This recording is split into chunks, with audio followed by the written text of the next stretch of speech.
products. It allows you to manage the sampling and testing process, as well as plan, forecast, and reserve materials. With raw materials pricing, availability, and location having become a concern over the recent years, retailers are looking ahead for tomorrow's simplified workflow processes to optimize their supply chains. And later in this presentation, I'm going to show you how to gauge your material management practice based on 10 reports that follow the logical process of material from purchasing to production and utilization. But first, let's talk about the bulk material.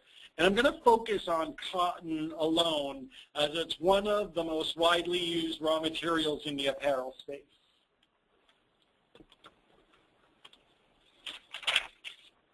Now, over the past several months, there's been a great deal of contradictory reporting on fluctuations in the price of global cotton.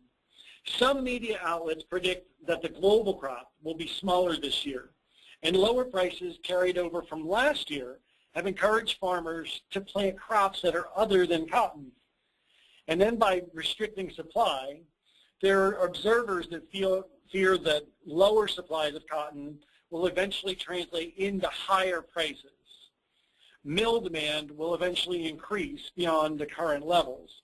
And on the other hand, there are some media pundits that suggest that low prices will continue to be the norm for the foreseeable future. A better crop in Texas could add to growing global stocks. It can contribute to the unsold cotton globally. And supply could come from Texas that's much higher than demand from the Texas mills. But weather conditions haven't been that ideal in Texas this year, and those online from Texas know what I'm talking about. Frankly, when the news media issues conflicting reports, there's reason to be concerned. It suggests that no one really knows what's going on. And to be sure, mill buyers of cotton are concerned over a seemingly unstable global market for cotton. So as a buyer and consumer of cotton, what are you supposed to do? Well, to review recent history, let's look at cotton futures pricing. So in 2011, they topped $2 a pound. A year or so before that, the big debate in the cotton world was whether cotton could reach the history-setting level of $1 per pound. So things really changed dramatically in a 12-month period. And there's a number of reasons for the surge in cotton prices in 2010 and 2011. But simply stated, there was a shortage of the stuff, and a number of factors came together to create this supply imbalance that wasn't seen in the cotton world since before World War I. So first what happened was global stocks of cotton were drawn down sharply as less cotton was grown and shipped through the supply chain due to competition for other crops. I mentioned that in my opening. A lot of farmers switched to different crops when the cotton price fell below 80 cents a pound. And in particular, the ethanol boom of a few years ago convinced farmers that it was time to switch into corn production, as corn paid better than cotton. So previously, cotton had been stuck in this anemic price range of about 40 to 70 cents a pound. Now, corn, on the other hand, soared when the government provided support for the ethanol production and pushed that commodity up to unheard levels, with now corn being worth more as a fuel additive for our cars than fuel for our stomachs. Then next, there was bad weather. So we had the flooding in Pakistan, a poor crop in China, and a bad monsoon in India combined to seriously undermine globally cotton production just dropped in 2010 and 2011. And as much as 1/4 of the global cotton crop was affected by this bad weather. And at a time when there was already less cotton being grown because it was more profitable for farmers to grow corn or other crops. So further aggravated the situation. In 2010, India's government, one of the largest cotton producers in the world, slapped export quotas on raw cotton and yarn in an attempt to maintain a good supply of their moderately priced cotton for its own textile industry. But as cotton prices in India didn't moderate, all of the policy did was to cause a shortage of cotton and yarn in China, which is the major export market for these products. So then as a result, stocks of cotton in the Chinese government warehouses began to run low, and which is certainly not the case today. So moreover, the ability to import cotton and yarn from India then faced the poor domestic crop and then the low countrywide inventories in China. So the mills had no choice but to enter the world markets and then buy everything up in sight. And the buying really has continued until just recently. So to sum it up, 2014 promises to have a modest rebound in global textile demand in contrast to what we witnessed in 2008. All of this can leave the mills and the brands that they service not only confused and frustrated, but also vulnerable. As there's no real true way to measure the global price of cotton other than the intercontinental exchange price, which acts as a surrogate for the global prices, there's no simple way of tracking the global price of cotton other than becoming a terrific market researcher, and none of us have the time for that. So when looking at the global market for cotton, buyers have to consider the complexity, the crop competition, the weather, government actions, futures exchanges. Otherwise, the best tool that you have as a sourcing organization is to wade through all of the floods of conflicting forces and anchor yourself by gathering as much information about the market and the supply chain as you possibly can. That's where material management comes in. So what is material management by ecVision's definition? Well, material management in the soft lines industry encompasses the planning, organizing, and control of materials from raw to finished products as they flow from the purchasing process through to distribution.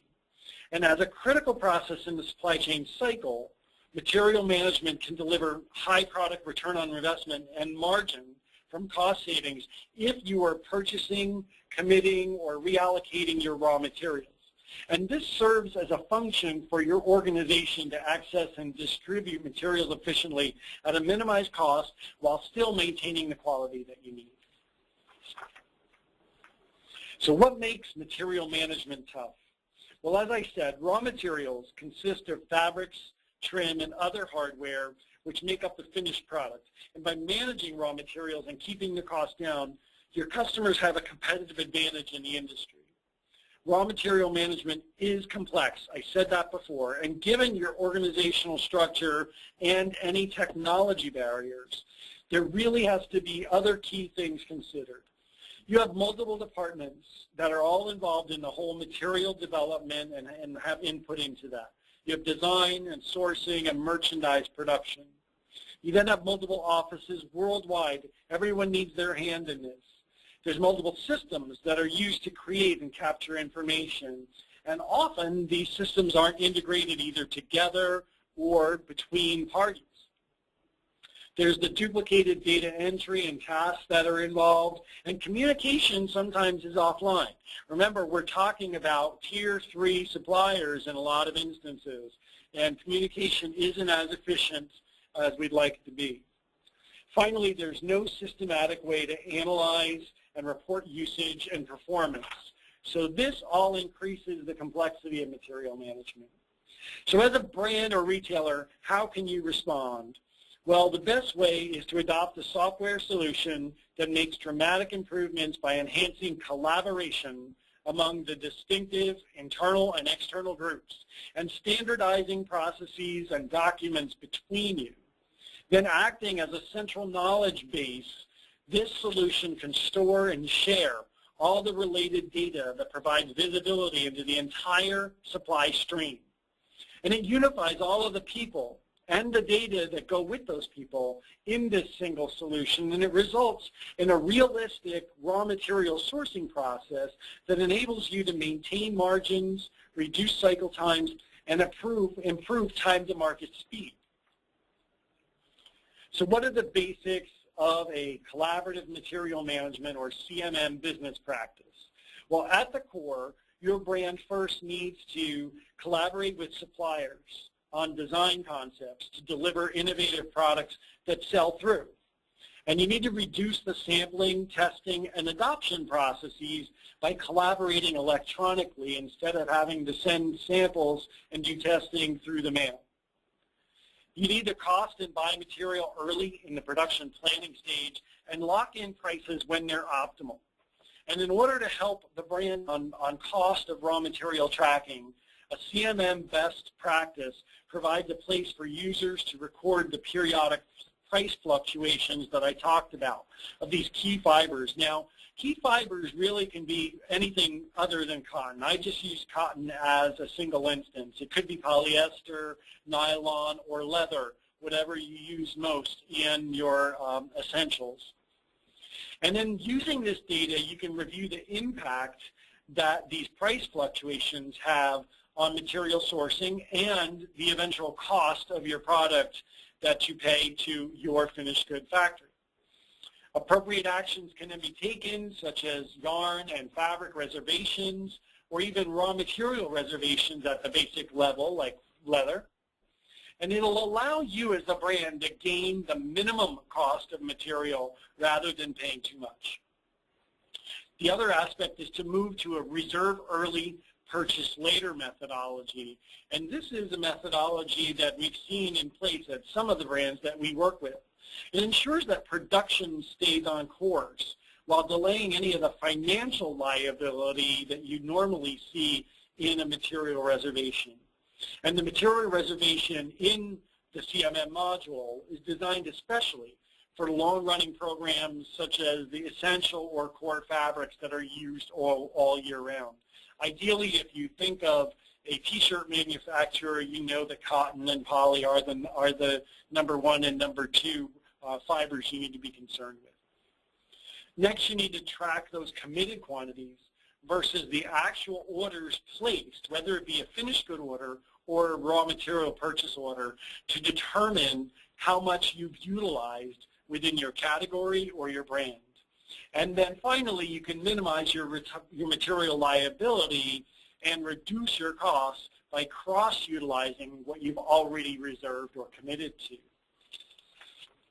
Now, aside from the need to collaborate and take action for each step in the process that I addressed before, having the best viewpoint and or visibility, let's say, into each step is principal.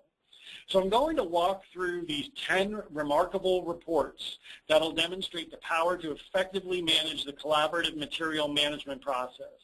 Now, of course, at your company, you may not have all of these phases and all of the manpower in place to run the business this way.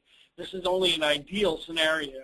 So consider what you can do now and what you may be able to do in the future if you have a technology solution like this. So let's go ahead and get started. One thing I forgot to mention is if you do have questions, feel free to use the chat to submit a question over to Ryan, and we could take the question from you electronically. Otherwise, we're not going to open up the audio lines for questions. Okay, so let's look at our first report. This is probably the most detailed of all the reports. And we start with fiber cost analysis. What this report does, it assists at the management level and buyers to review the fiber cost trends and usage to forecast material and reserve material. So this is a periodic report. It enables you to analyze the fiber cost in the market against cost and usage within your company. So with this report, a brand can determine whether fiber costs are rising, how much of each type are used for their long programs, and whether they should work with the raw material providers to possibly reserve early. So we're starting with some real back-end data, and this is either input into the system or it could be fed from an external source. So the system will hold the data about key fibers that are used in the production line.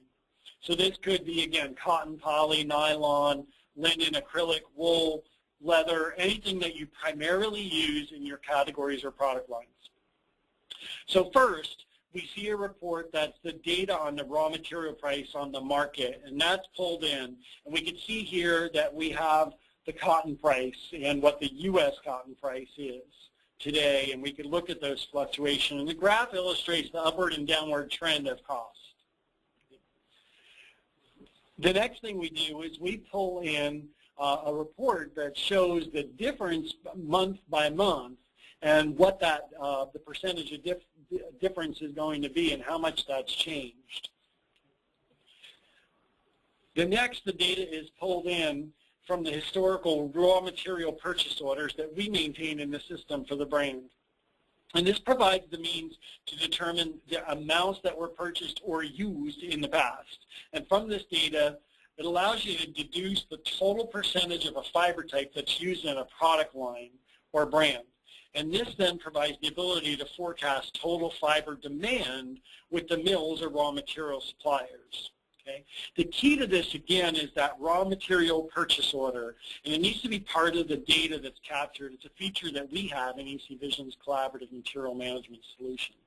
So looking at this back-end report again, we're looking at our overall category, line, or brand and saying that we're using, in two different categories, what our percentage of cotton use is and our poly usage. From that, we can then create a chart that does the full analysis and breaks that down into a pie chart. So for this knit t-shirt with a model number or product number SS13, we can look at all of the components that are used at the fiber level. So this is really detailed, and I think that this is for brands that are doing a lot of management of a single fiber that goes into their raw material. Again, t-shirts, denim, leather providers are key for this. So now let's take it up a level. Besides the consideration of cost control, on the management point of view, it's necessary for you to have a sophisticated system that helps you with material quality and lead time control to prevent any issues and problems that occur. So many times manufacturers and sourcing teams and buyers need to spend a lot of time problem solving and doing and handling issues. This doesn't only cause delays to production progress, but it can also increase the cost of production as your production is delayed. So in ecVision CMM, we provide the transparency into the whole process. And this can help all the parties to review the potential issues in the early stages to improve the quality and delivery process. So the report that we see here provides the average material cost and production lead time, and it's based on material type and country of origin. So we're then analyzing material cost and lead time and the relationship to the country of origin or material reservation. So we're using the same supplier A for many of our materials that we're purchasing. We've also captured information about the average price that we're getting, quantities ordered, and we're looking at the country of origin. Okay. And one thing that we did determine is that our production lead time is dramatically reduced if we're reserving early in the process. So by early reservation, whether it be grays or color material, we've reduced our lead time down to either 15 or 0 days in comparison to that which wasn't reserved. So the next report is the material distribution, and here we're able to analyze the lead time and transportation impact from the material manufacturing company or country to the product manufacturing company. So from where the mill or tannery to the finished good factory. Okay, and we generate the material country of origin and the country in receipt of the raw material using that raw material purchase order again. So we're capturing that data from the RMPO, and then it allows the sourcing team to consider raw material providers that might be closer to the finished good factory, or actually to determine what steps in the transportation process are causing the actual delays.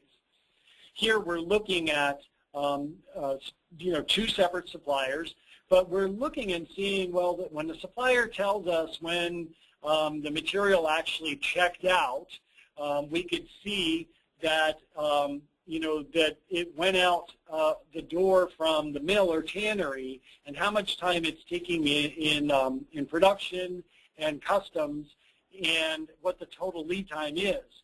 We can also then, because we have that raw material purchase order with some WIP tracking in the background, we could see where the transportation is causing delays.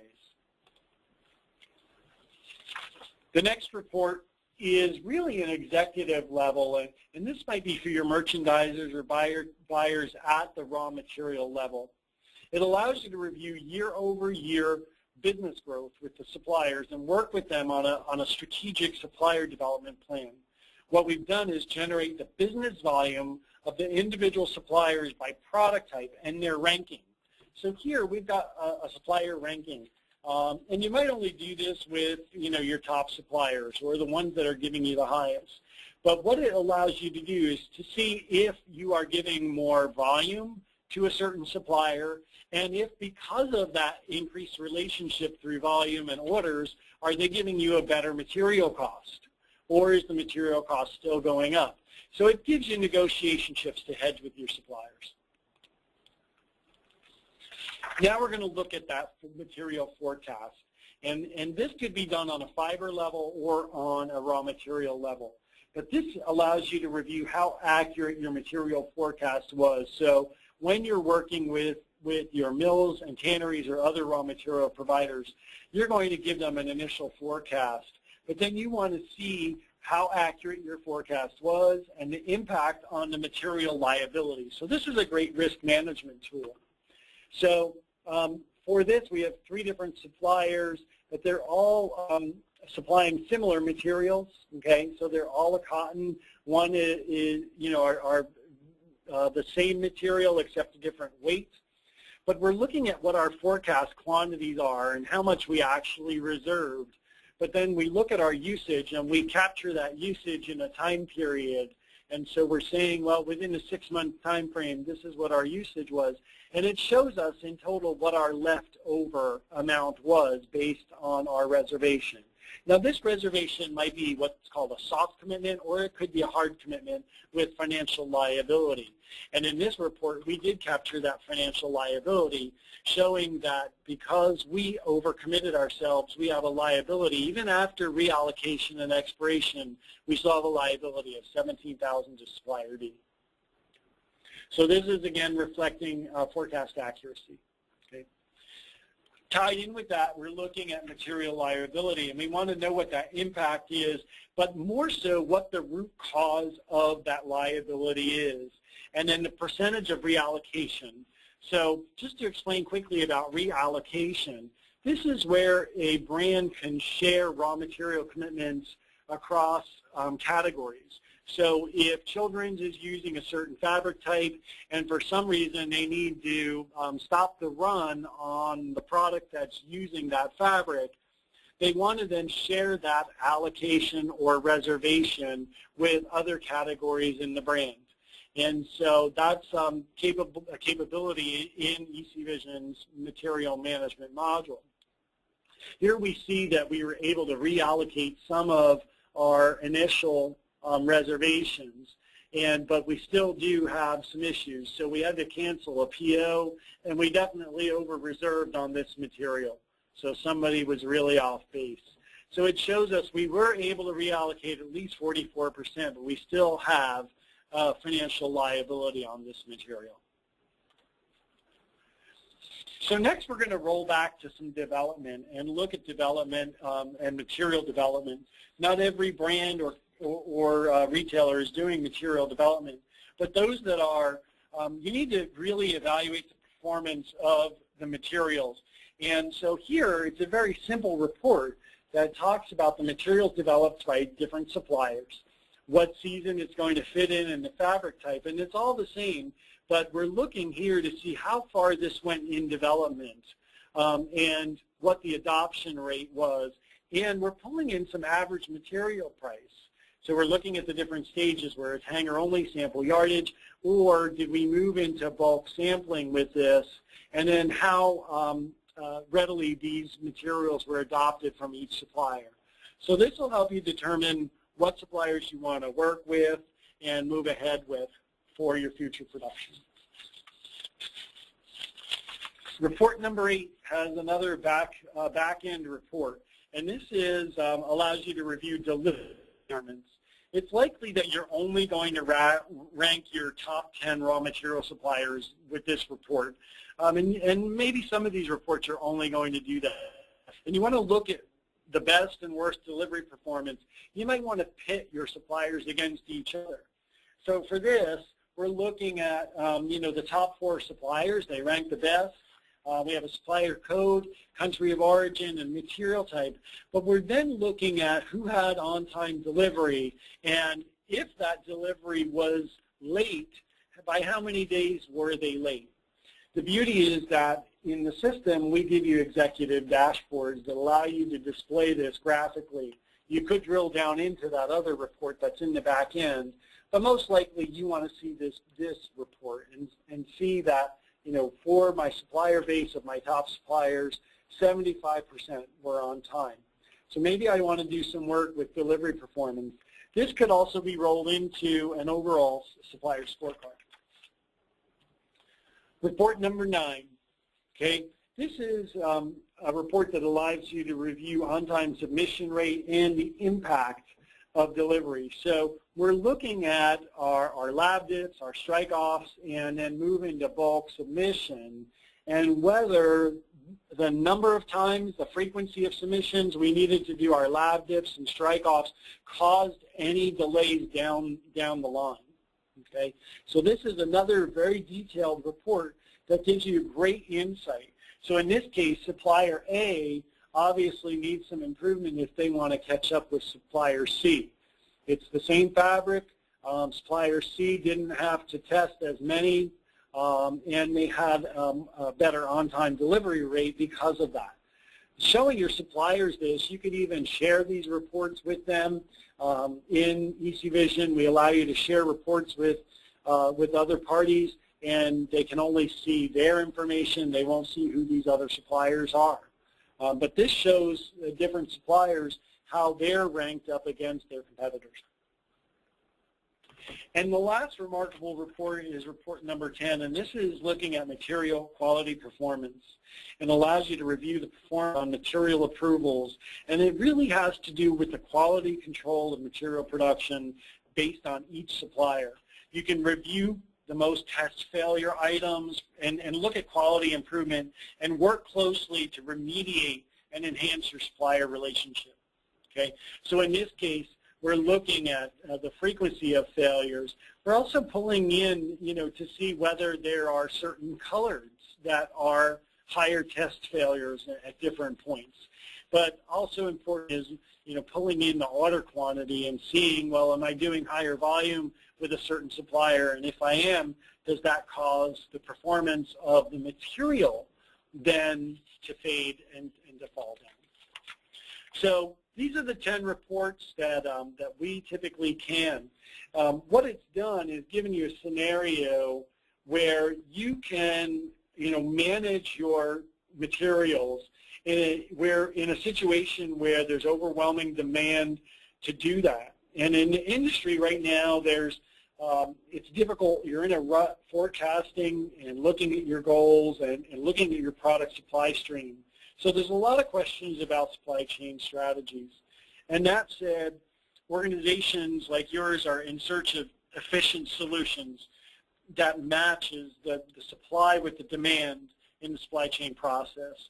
And with raw materials becoming a heightened area of focus, as buyers and suppliers, you can collaborate together to effectively speed up the entire process.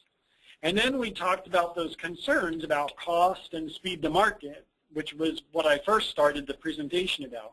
And with the solution like ecVision's material management business practice, you have more accountability and agility that you really need to manage and optimize your material program.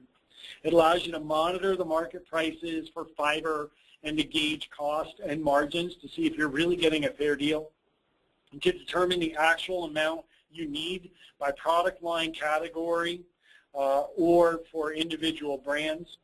And then you can measure supplier costs and then work with those different suppliers to kind of hedge and say, I'm giving you more volume, but you're not giving me a better deal. And last, you can assess your supplier performance on a lot of different levels, whether it be delivery, how the delivery of the raw material affected the total production time, what part of the delivery and transportation process is affecting production, and finally the quality of that raw material. There's a lot of benefits from directly managing raw material supply. And if you're doing it and you have the demand to do that, there's a significant impact on your ability to make design changes, to guarantee or to work better with your merchandising teams for sell-through and to reduce markdowns. And you could see full price sell-through as high as 80%. Statistical data has come back showing 80% higher sell-through if you're managing the raw material in the development process. And for those brands or categories that have essential raw materials like cotton or leather, your fill rates can be increased. And as well, gross margins can be affected. So overall, we're looking at some business benefits like reducing material costs by anywhere between 2 to 10%, shortening your lead time by over 50%, and really what's important is minimizing the excess material wastage and liability by at least 50%. I mean, I don't know how many brands are managing liability today, but I'm sure it's a big expense on your line. The features that we have allow you to better manage material usage with that material library of approved materials, shorten development through the entire sample management process, enable the bulk material buy or booking with what I talked about with reservations or soft or hard commitments, and then linking all of that to the raw material purchase order or the finished good PO, and then supporting material reuse and reallocation through the material liability. So that's all I have for our presentation today. I'm looking to see if there's any questions that come through in chat. We'll give you a few minutes to do that, and I can answer them for you. So while we're waiting, I'll just let you know that we've recorded this webinar, and we're going to make it available on our YouTube channel. So you'll be getting a link to that once it's posted. If you want to share that with other folks within your organization, we encourage you to do that as well.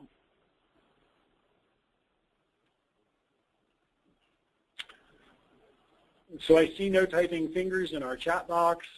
The one question that just came in was about material liability and the reservation process.